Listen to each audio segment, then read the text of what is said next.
Joe and I looking to get together each and every Thursday night to preview the 2017 college football season. So you can catch us live here on YouTube, or if you don't catch us live, don't fear. Mark Rogers TV right there on YouTube. You look it up and you catch the individual segments or the entire conversation. We're talking Pac-12, and we move to the North Division.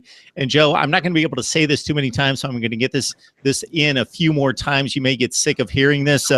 Between the two of us, I picked Ohio State, Clemson, Alabama, and Washington to make the college football playoff before the season last year. Yeah, not bad. That's a great pick, Mark. Hey, I mean, how does it pick? The other three were favorites in their conference, and I know people that know college football knew that Washington was coming and they were ready. Now, when I threw that out to a lot of people, they Washington.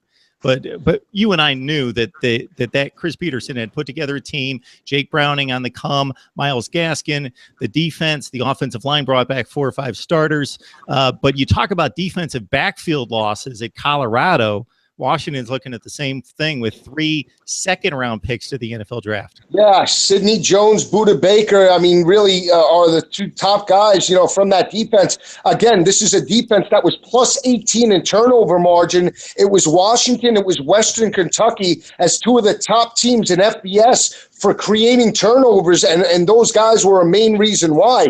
Again, I think Washington, they have Jake Browning. They have Myles Garrett. Obviously, John Ross, that loss of his speed, that loss of not only his speed, here's what the loss of John Ross does. They cannot double team now. Last year, they couldn't double team Ross and Pettis, and both of those players combined for 32 receiving touchdowns. Now with Ross gone, you could double team Pettis. That's going to put a lot more pressure on some of the younger wide receivers to step up and make up for his absence, and we'll see if they can do it. From a schedule perspective, Mark, I mean, they start out with Rutgers and Fresno State, who were 3-21 last year. So again, I think Washington takes a minor step back. I don't think they're a playoff team this year in 2017, but clearly from a schedule perspective, I think they're right there. They're 10-2 overall. I just think they're a lot better than some of the weaker teams in the Pac-12, and they don't play USC this year, which is a major roadblock, and they lost that game last year. But again, scheduling-wise,